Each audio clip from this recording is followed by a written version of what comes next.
जय टेकरी सरकार। Hello dear student, आप सभी का स्वागत है हमारे प्यारे से चैनल चैंपियन एकेडमी मैथ्स में। डियर स्टूडेंट, आज की वीडियो में अपन पढ़ेंगे कक्षा 10वीं का डे 11वां पार्ट सेकंड गणित पढ़ रहे हैं। अध्याय 3 चल रहा है, प्रश्न 3.2 चल रही है। चैप्टर का नाम है दो चर वाले रेखीय समीकरण युग्म। डियर स्टूडेंट, डे 11 पढ़ रहे हैं। अगर आप सभी ने मेरी वीडियो डे 1 लेके डे 10 तक मेरी वीडियो नहीं देखी हो तो मैं आप सभी को डिस्क्रिप्शन में प्लेलिस्ट की लिंक दे दूंगा। अगर आप डिस्क्रिप्शन की प्लेलिस्ट की लिंक पर क्लिक करते हो, वहां से मेरी वीडियो डे 1 से लेके डे 10 तक मेरी वीडियो ओपन हो जाएंगी। लाइन टू लाइन मेरी वीडियो को आप देख सकते हो। डियर स्टूडेंट, आज की जो सबसे मोस्ट इंपॉर्टेंट टॉपिक है जो पेपर में हर साल आता है, 3.2 का पहला, निम्नलिखित समीकरण युग्म को प्रतिस्थापन विधि से हल कीजिए। ये विधि कौन सी है? प्रतिस्थापन विधि है। डियर स्टूडेंट, पेपर में हर साल प्रतिस्थापन विधि का एक सवाल 10 क्लास में जरूर आता है, तो ध्यान से पूरी वीडियो को देखना। अगर आप वीडियो इसका कर करके देखो, छोड़ कर देखो, तो आपको कुछ भी समझ में नहीं आएगा। आज के दिन 2 सवाल पढ़ेंगे, फर्स्ट और सेकेंड। प्रतिस्थापन विधि करेंगे, कैसे करें ध्यान से देखिए। पहला आपके पास प्रश्न क्या है dear student? x plus Y बराबर 14, x माइनस वाई बराबर 4। तो पीछे लिख लेंगे अपन कि पहले का पहला क्या लिखोगे आप? दिया है, कॉमा लगाया। मैं को दिखाता हूं दोबारा प्रश्न क्या है। x प्लस वाई बराबर 14, x माइनस वाई बराबर 4। x प्लस वाई बराबर 14 और x माइनस वाई बराबर 4। अब इसमें डियर स्टूडेंट क्या होगा, हमेशा पहले को मान लेंगे पहला समीकरण, दूसरे को मान लेंगे दूसरा समीकरण। पहला समीकरण दूसरा समीकरण कब मानते हैं? इसका सूत्र होता है ax प्लस वी वाई बराबर में क्या होता है? c होता है। यानी a v c की संख्या रहेंगी, कोई भी संख्या रह सकती है। मान के चलो a की जगह 2 हो जाए, b के 3 हो जाए, c के 5 हो जाए, बीच में कौन बराबर है। अब यहां कोई भी चर राशि आ सकती है, ए से लेकर जेड तक कोई वर्णमाला अक्षर आ सकता है। तो यहाँ x है, अब बीच में प्लस आ जाए चाहे माइनस आ जाए। यहाँ कोई भी ए से लेकर जेड तक का वर्णमाला कुछ भी आ सकता है, यहाँ बाय आ गया। यानी अपन को इस रूप में क्वेश्चन होगा तो इसी को अपन समीकरण बोलेंगे। मान के चलिए यहाँ कोई संख्या ना हो, लिखा हो x प्लस 3y बराबर 5। अगर कोई संख्या ना हो तो समझने के लिए कितना मान लेते हो? 1 मान लेते हो। इस समीकरण अपन को रूप चाहिए। अगर ax प्लस b बराबर c के रूप में होगा तो ही समीकरण अपने पास क्या होगी? सही होगी। इस प्रकार अपने पास समीकरण क्या है? सही है। कैसे है? पहले x आता है, बीच में प्लस आ जाए चाहे माइनस आ जाए, बाय बराबर संख्या है। इनके कोई संख्या ना समझने के लिए कितना मान लेते हो आप? 1 मान लेते हो। तो अपने पास पहली समीकरण भी सही है और दूसरी समीकरण भी सही है। दूसरी क्यों है? आगे कुछ ना 1 मान लो, कुछ ना 1 मान लो। पहले x है, बीच में प्लस और माइनस है, y बराबर का संख्या है। तो पहली समीकरण भी सही है, दूसरी समीकरण भी सही है। अब प्रतिस्थापन विधि में करते क्या है, कोई भी समीकरण 1 ले लेते हैं। चाहे आप समीकरण 1 ले लो, चाहे समीकरण 2 ले लो, एक समीकरण ले लो चाहे 2 ले लो, उससे समीकरण 3 बनाते हैं। क्या करते हैं? अभी थोड़ा भाषा में आपको सिखा रहा हूं कैसे करना है। जब आपको लिखाऊंगा तो पूरा आपको समझ में आएगा। अगर हम समीकरण 1 से लेते हैं, हमेशा समीकरण 3 बनाते हैं। चाहे 1 से लो चाहे 2 से लो, कितनी समीकरण 3 बनाओगे? अगर आप समीकरण 1 से लोगे, जो समीकरण 3 है वो मान आप 2 में रख दोगे। अगर आप समीकरण 2 से लोगे, जो समीकरण 3 है वो मान 1 में रख दोगे। अगर पहले x का आंसर आता है या y का आंसर आता है, फिर जो आपने समीकरण 3 बनाई है उसमें अपन x का मान या y का मान रख देंगे। इससे अपने दोनों आंसर आ जाएंगे। सर अभी तक हमें कुछ भी समझ में नहीं आएगा, आपको डीपली सिखाऊंगा कैसे अपन करेंगे।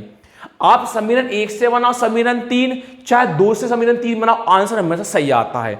पर प्रश्न पहले में 6 सवाल है, मैं 6 सवाल का तरीका ही बताऊंगा। हर वीडियो में 2-2 क्वेश्चन सिखाऊंगा। पूरा क्वेश्चन देखोगे तो 100% समझ में आपको आएगा। देखिए डियर स्टूडेंट, अपन को समीकरण 3 ऐसे बनाना है। सबसे पहले देखना है बीच में, कहां देखना है? बीच में देखना है, प्लस का लेना है। कौन सा लेना है? प्लस का। तो बीच में देखिए, प्लस का नीचे वाला है कि ऊपर वाला है? सर प्लस का ऊपर वाला है, तो किसको ले लेंगे? बाय को ले लेंगे। मान के चलिए सर ऊपर ही माइनस होता, नीचे माइनस होता, तो क्या करते? फिर अपन आगे वाले को देखते। तो आगे वाला प्लस ऊपर वाला है कि नीचे वाला है? सर ऊपर वाला है। प्लस का ऊपर वाला भी नीचे वाला भी है, तो सबसे पहले ऊपर वाला देखेंगे। देखो इस वाले x से भी आंसर आएगा, इस वाले y से भी आंसर आएगा, इस वाले x से भी आंसर, इस वाले y से भी आंसर आएगा। पर अपन को हमेशा याद तो हो कि हम समीकरण 3 किससे बना रहे हैं, जिससे हर बार हम पेपर एग्जाम में लिख के आ सकें, रिवीजन कर सकें, हम अटके नहीं। तो देखिए सबसे पहला बीच में ट्राई करना, बीच में जो प्लस का दिख जाना, बीच में प्लस को वो लेना, पर ऐसी चर राशि लेना है जिसके साथ कोई संख्या ना लिखी हो, जिसके साथ कोई संख्या ना लिखी हो। देखिए जिसमें आप समीकरण अलग लेंगे, इसमें अलग लेंगे, दोनों का तरीका बता रहा हूं कैसे लेंगे।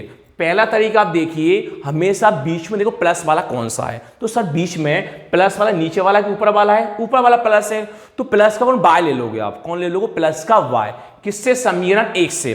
अगर मान के चलिए सभी के साथ नंबर लिखाओ, यहां भी 2 लिखाओ, यहां 3 लिखाओ, यहां 3 लिखो, यहां 2 लिखाओ, अगर सभी का चर राशि से नंबर लिखाओ तो हमेशा पहला वाला लोगे। कौन सा लोगो, पहला वाला कौन मानते, कोई भी संख्या लिखी तो 2x मानते, जो भी अगर सभी के साथ नंबर लिखा हो कौन सा मानते, पहला वाला मानते।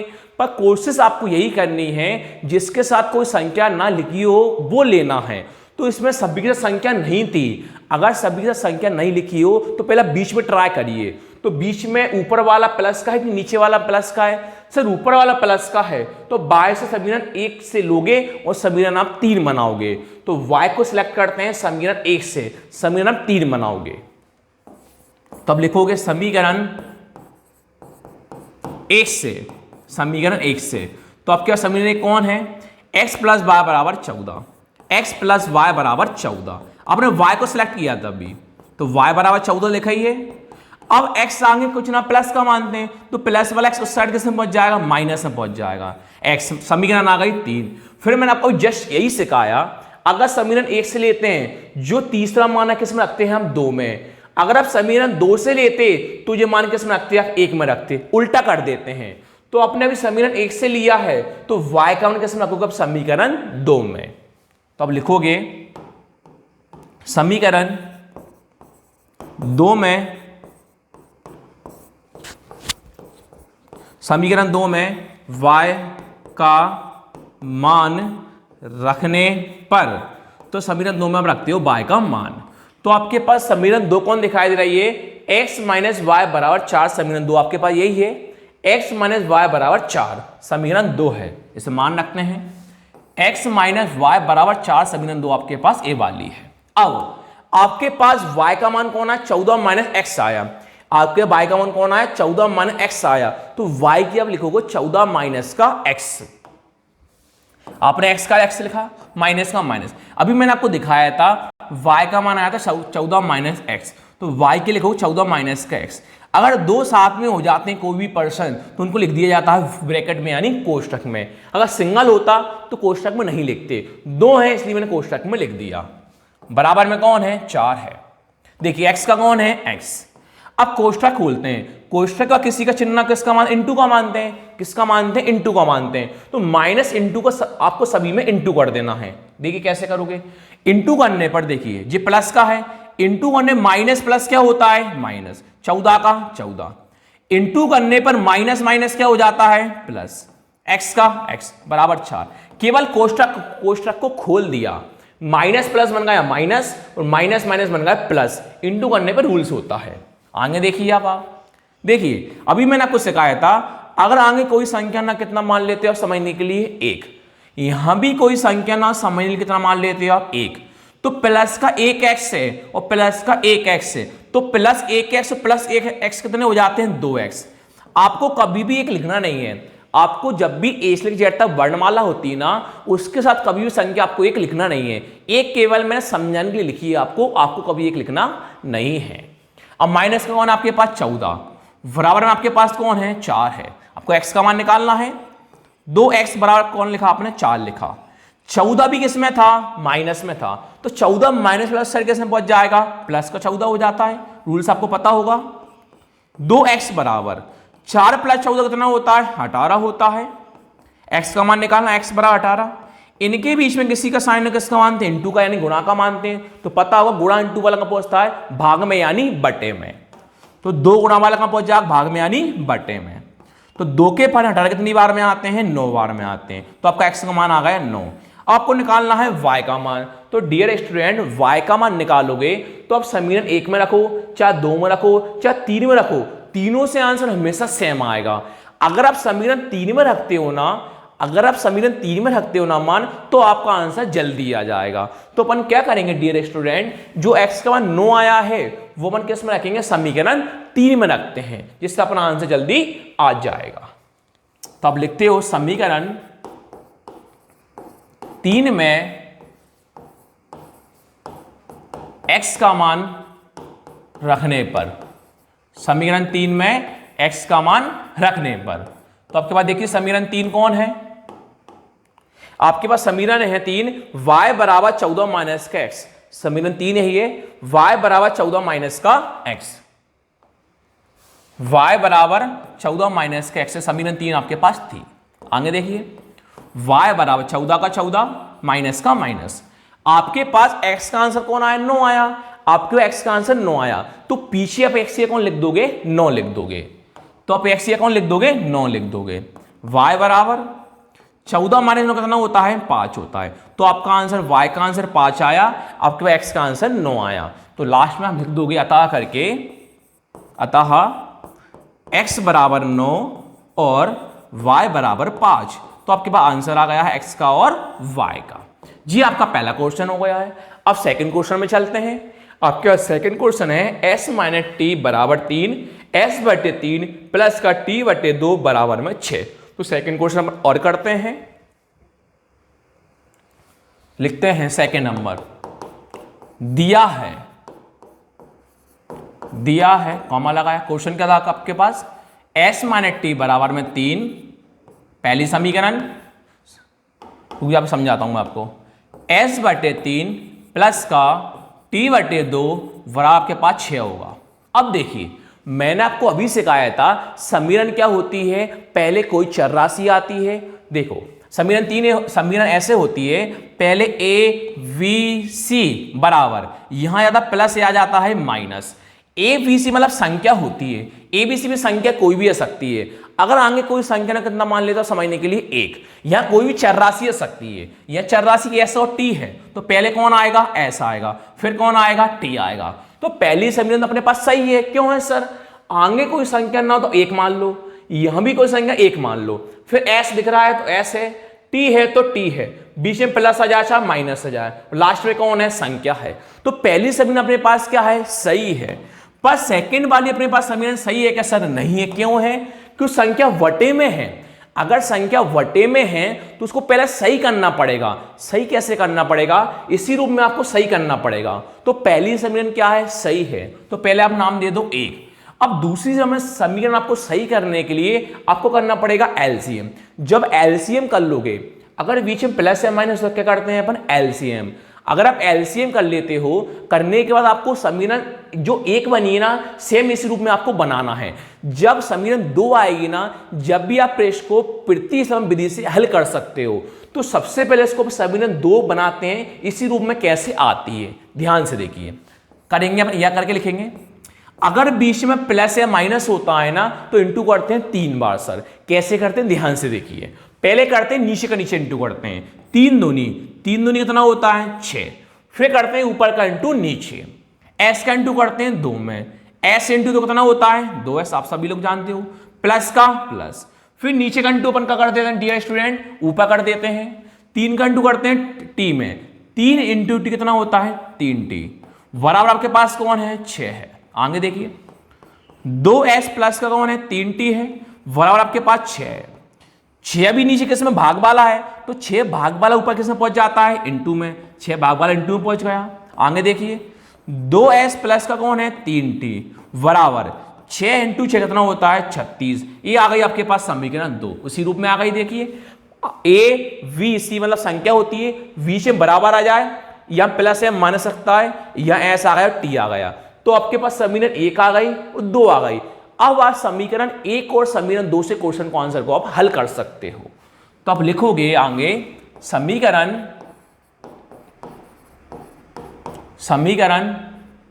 1 व समीकरण 2 से, समीकरण 1 व समीकरण 2 से। तो देखिए आपके पास समीकरण एक कौन दिखाई दे रही है, s माइनस टी बराबर 3, s माइनस टी बराबर 3। समीकरण एक आपके पास ये वाली है। दो आपके पास है 2s प्लस का 3t बराबर 36, 2s प्लस का 3t बराबर कौन है, 36 है। अब मैंने आपको ये सिखाया था समीकरण 1 और 2 आ गई, इसके बाद आपको समीकरण 3 बनानी है। तो समीकरण 3 कैसे बनाते हैं ध्यान से देखिए, चाहे आप 1 से बनाओ चाहे 2 से बनाओ, आपका आंसर हमेशा आता है। पर अपन को याद तो अपन किससे हर बार रिवीजन करना है, किससे अपना आंसर हमेशा सही आता है। तो समीकरण 3 कैसे बनाते ध्यान से देखिए, मैंने आपको सिखाया था कोशिश करनी है प्लस का, और कोशिश करनी जिसके साथ कोई संख्या ना हो वो लेते हैं। देखिए इसके साथ संख्या है बराबर, पहले को देखते हैं समीकरण 3 कैसे बनाते हैं। इसके साथ कोई संख्या है, इसको अपन नहीं लेंगे। इसके साथ कोई संख्या है, इसको अपन नहीं लेंगे। ए वाला है माइनस के, उसको अपन नहीं लेंगे, अपन एस को लेंगे। पूछो क्यों, एस आगे प्लस का भी है और इसके साथ कोई संख्या भी नहीं है। एस के साथ प्लस का भी है, कोई भी संख्या नहीं है, इसलिए अपन एस को लेंगे। समीकरण कौन सी अपने पास, 1 है। तो आप लिखोगे समीकरण 1 से, क्या लिखोगे आप, समीकरण 1 से। तो आपके पास समीकरण एक कौन दिखाई दे रही है, s माइनस टी बराबर आपके पास 3 है। आपने s को सिलेक्ट किया है, s बराबर 3 का 3, t अभी माइनस का है, t अभी माइनस का है, t माइनस प्लस सर्किल में पहुंच जाएगा, प्लस का t हो जाएगा। ये आपके पास आ गई समीकरण 3। फिर मैंने आपको पहले प्रश्न में यही सिखाया था, अगर समीकरण 1 से लेते हैं तो मान किस में रखते हैं, 2 में। अगर समीकरण 2 से लेते हैं तो मान किस में रखते हैं, 1 में। अभी आपने समीकरण 1 से लिए है तो अब s का मान किस में रखोगे, समीकरण 2 में। तो अब लिखते हो समीकरण 2 में, समीकरण 2 में s का मान रखने पर, s का मान रखने पर, तो आपको देखिए समीकरण 2 कौन दिखाई दे रही है, आपको समीकरण 2 दिखाई दे रही है। 2s प्लस 3t बराबर में कौन है, 36। ये समीकरण 2 है। तो पीछे लिखते हैं अपन 2s प्लस का 3t बराबर में आपके पास कौन है, 36 है। यहां देखिए आपको मान रखना है, आपके पास ध्यान से देखिए s का मान रखना समीकरण 2 में। तो आपके पास s का मान कौन है, 3 प्लस का t। तो अब s की कौन लिख दोगे, 3 प्लस में t। तो मान लिखते हैं 2 का आपके पास 2 है, कुछ ना इंटू मानते। अभी मैंने आपको सिखाया था कि s की कौन आया था आपके पास, 3 प्लस में t। देखिए एक बार दिखाता हूं आपको मैं, s की कौन आया था, 3 प्लस में t। तो मैंने लिख दिया s की 3 प्लस का t, 2 है इसलिए मैंने लिख दिया कोष्टक में, प्लस का प्लस, 3t का 3t बराबर आपके पास कौन है, 36 है।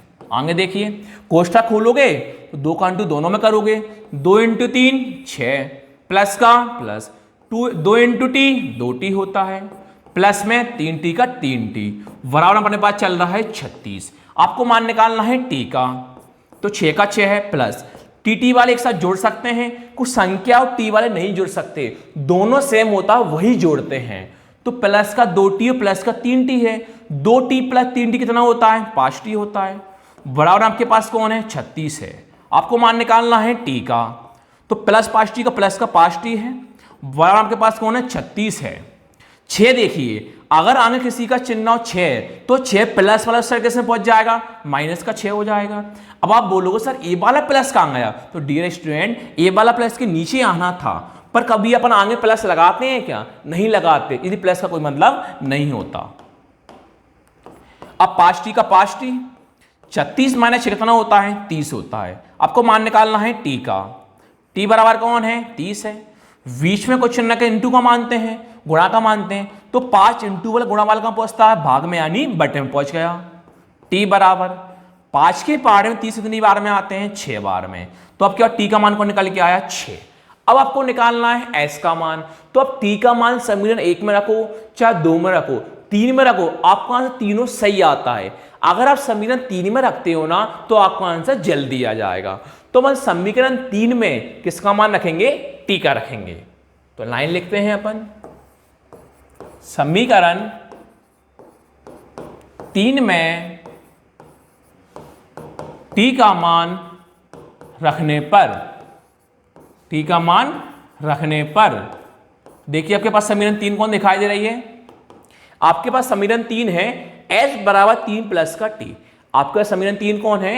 s बराबर 3 प्लस का t, s बराबर 3 प्लस का t।